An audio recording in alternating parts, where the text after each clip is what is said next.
क्या हाल है भाइयों? क्या आपकी भी डेली डाइट में पोहा, आलू के परांठे, लौकी के परांठे या फिर रात की कोई बची सब्जी के साथ परांठे या फिर अय्यर इडली या फिर इंडियंस का दूसरा सबसे फेवरेट फूड साबूदाना जैसी चीजें शामिल हैं? तो फिर आपने बिल्कुल सही वीडियो पे क्लिक किया है, क्योंकि मैं इस वीडियो में आप लोगों को ये चीज बताने वाला हूँ कि आप जो डेली बेसिस पे डाइट के नाम पे खा रहे हो पूरे दिन भर में ब्रेकफास्ट, लंच और डिनर को मिक्स करके, उसमें ऐसी कौन कौन सी चीजें हैं जो आपको बिना पता चले आपके शरीर को, आपकी हेल्थ को, आपकी मेंटल हेल्थ को, आपकी ओवरऑल फिजिक को, आपकी ओवरऑल फिजिकल अपीयरेंस को टोटली डिस्ट्रॉय करती जा रही है और आपको इस चीज की भनक तक नहीं है। तो अगर आपकी एज 16 से 20 के बीच में है तो इस वीडियो को एंड तक जरूर देखना, क्योंकि मैं ऐसे फूड्स तो आपको बताऊंगा ही जो आपको नहीं खाने चाहिए, बदले में आपको मैं रिच प्रोटीन सोर्सेज भी बताऊंगा जिसकी बायो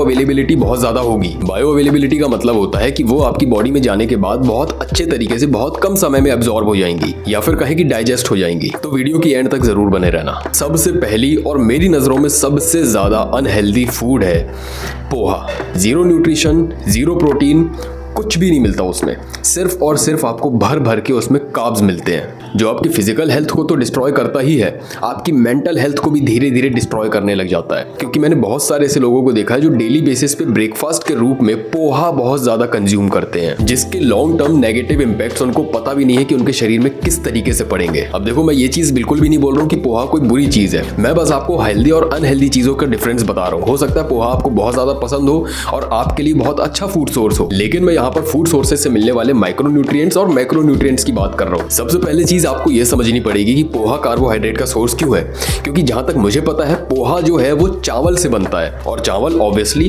कॉम्प्लेक्स कार्बोहाइड्रेट का सोर्स है, इसीलिए पोहा भी एक तरीके से कॉम्प्लेक्स कार्बोहाइड्रेट का सोर्स है जो आपकी बॉडी में जाने के बाद आपको कोई भी न्यूट्रिशन प्रोवाइड नहीं करता। इनफैक्ट डेली बेसिस पे पोहा कंज्यूम करने के आपको नेगेटिव इंपैक्ट देखने को मिल जाएंगे। सबसे पहला नेगेटिव इंपैक्ट पड़ता है और बहुत ज्यादा डिस्गस्टिंग लगता है भाई, सच में बहुत ज्यादा डिस्गस्टिंग पॉइंट है ये।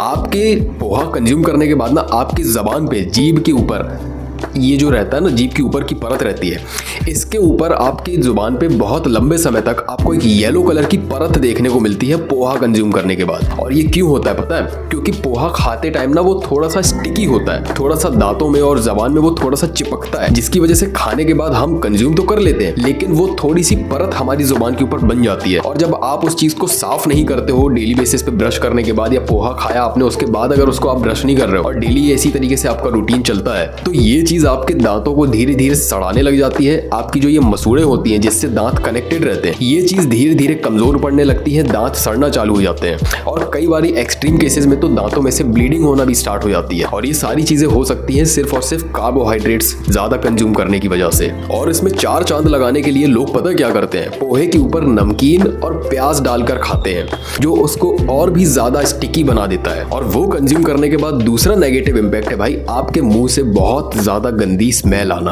आप पोहा खाएंगे आधे घंटे बाद ही आपके मुंह से बहुत गंदी स्मेल आना चालू हो जाएगी, क्योंकि एक तो आपने पोहा खाया, उसके ऊपर से आपने नमकीन भी डाल दी, उसके ऊपर से आपने प्याज भी डाल दिया। प्याज हमारी बॉडी के लिए अच्छा तो है, लेकिन वो जो स्मेल हमारे मुंह में छोड़ देता है वो पोहे और नमकीन में मिक्स होने के साथ में और ज्यादा गंदी स्मेल प्रोड्यूस करता है। तो पोहा अगर आप डेली बेसिस पे खा रहे हो तो इसको बंद करके आप इसके बदले में ओट्स खा सकते हो। ओट्स आपके लिए पोहा के कंपैरिजन में ज्यादा बेटर ऑप्शन होगा। हालांकि कॉम्प्लेक्स कार्बोहाइड्रेट वो भी है, लेकिन पोहे के मामले में उसमें न्यूट्रिशन आपको ज्यादा मिल जाएंगे, जो अगर हम देखें कंपैरिजन में पोहे के, तो ज्यादा बेटर ऑप्शन है कि आप ओट्स खाना चालू कर दो। और अगर आपको इसी ओट्स में प्रोटीन कंटेंट भी ज्यादा चाहिए और ज्यादा बायो अवेलेबिलिटी वाला, तो उसमें आप 2 से 3 अंडे मिक्स करके उसका ऑमलेट बनाकर खा सकते हो। बहुत छोटी सी रेसिपी है, बस तुम्हें अंडों को फेंटना है, उसमें ओट्स मिलाने हैं।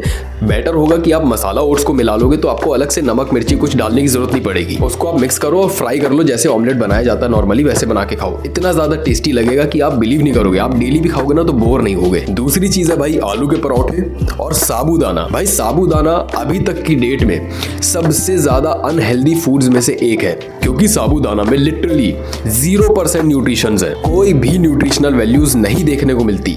उसमें आपको सिर्फ और सिर्फ भर भर के कार्बोहाइड्रेट्स देखने को मिलेंगे, और वो भी बहुत ज्यादा बैड क्वालिटी के, क्योंकि जिस तरीके से साबूदाना को बनाया जाता है उसमें से सारी न्यूट्रिशनल वैल्यूज निकल जाती है, उसमें कुछ भी नहीं बचता सिवाय कार्बोहाइड्रेट के। तो अगर आपको साबूदाना खाना बहुत पसंद है तो भाई सॉरी टू से, लेकिन आपको अपनी डाइट में से इस चीज को रिमूव करना पड़ेगा। इसके बदले में आप सोयाबीन ऐड कर सकते हैं। हाँ, सोयाबीन की की बायो अवेलेबिलिटी बहुत ज्यादा कम होती है, लेकिन फिर भी आपको जो उसमें से प्रोटीन मिलेगा, आप जितनी भी क्वांटिटी में सोयाबीन खाओगे उसका 70% सोयाबीन आपकी बॉडी में एब्जॉर्ब हो जाएगा और वो कुछ ना कुछ पॉजिटिव इंपैक्ट आपकी बॉडी में जरूर डालेगा। और हाँ, एक चीज और मैं बता दूं कि सोयाबीन खाने से ना तो आपका एस्ट्रोजन बढ़ता है, ना तो आपके टेस्टोस्टेरोन लेवल्स को कुछ फर्क पड़ता है। ये मेरी फिजिक देखो, करंट फिजिक, मैं अभी डेली बेसिस में 100 ग्राम सोयाबीन डेली खाता हूँ, उसके बाद भी मुझे गायनो जैसी कोई भी प्रॉब्लम नहीं हुई है, तो आपको भी नहीं होगी, क्योंकि सोयाबीन में जो एस्ट्रोजन होता है और हमारी बॉडी में जो एस्ट्रोजन होता है उसके कंपैरिजन में सोयाबीन वाला जो एस्ट्रोजन होता है वो बहुत ज्यादा वीक होता है, इतना कमजोर होता है कि वो हमारी बॉडी में अवेलेबल एस्ट्रोजन के ऊपर कोई भी इंपैक्ट नहीं डाल पाता। इसीलिए अगर आप चाहो तो 100 से 150 ग्राम या 80 ग्राम, 100 ग्राम, 50 ग्राम, जितना भी आपकी मर्जी हो उतना सोयाबीन डेली बेसिस पे जरूर खा सकते हो। तीसरा सबसे इजी और सिंपल स्टेप है मेरे भाई कि आप डेली बेसिस पे लंच, डिनर या फिर ब्रेकफास्ट कभी भी कुछ भी खा रहे हो, उस पे आप एक चीज का ध्यान दो कि आपके हर मील में एक प्रोटीन सोर्स जरूर होना चाहिए, चाहे वो अंडे हो, चाहे पनीर हो, चाहे वे प्रोटीन हो, चाहे सोयाबीन हो, एक ना एक प्रोटीन सोर्स जरूर होना चाहिए जो आपकी जो डाइट है डेली बेसिस पे उसको कंप्लीट करेगा। क्योंकि प्रोटीन कंप्लीट तब होता है जब उसके साथ कार्बोहाइड्रेट मिक्स हो, और कार्बोहाइड्रेट कंप्लीट तब होता है जब उसके साथ प्रोटीन एडेड हो। इसीलिए अगर आप कार्बोहाइड्रेट और प्रोटीन दोनों का मिश्रण बनाकर खाएंगे तो वो चीज आपकी बॉडी में ज्यादा पॉजिटिव इफेक्ट डालेगी और आपकी फिजिक को ओवरऑल हेल्दी रखने में, आपकी बॉडी बिल्डिंग में ज्यादा हेल्प करेगी। बाकी अगर आपका डेली बजट 100 से 120 रुपए है तो उसमें मैं आपको कम से कम 100 ग्राम प्रोटीन प्रोवाइड करवा सकता हूं। उसकी वीडियो अगर आपको चाहिए तो नीचे कमेंट करके जरूर बता देना। बाकी अगर ये वीडियो पसंद आई हो या ना पसंद आई हो कोई दिक्कत नहीं है, आप बस वीडियो को शेयर कर देना, क्योंकि मैसेज पहुंचना बहुत जरूरी है। चैनल पर नए आए थे तो चैनल को सब्सक्राइब कर लेना। मेरा एक चैनल और है जिसमें हम सिर्फ और सिर्फ मर्दों की बात करते हैं, मर्दों से रिलेटेड इश्यूज की बात करते हैं, जो अभी fake cases, dowry cases, feminism वगैरह चल रहा है, हम उसके ऊपर बात करते हैं। तो उसका लिंक आपको नीचे डिस्क्रिप्शन में मिल जाएगा, तो उसको भी जाकर चाहो तो सब्सक्राइब कर सकते हो। बाकी अगर तुमने मुझे अभी तक इंस्टाग्राम पर फॉलो नहीं किया तो जाओ फॉलो करो, ऐसा ही बढ़िया बढ़िया कंटेंट मैं वहां पर भी डालता रहता हूं। मैं मिलूंगा आपको नेक्स्ट वीडियो में। टिल देन मचाते रहो।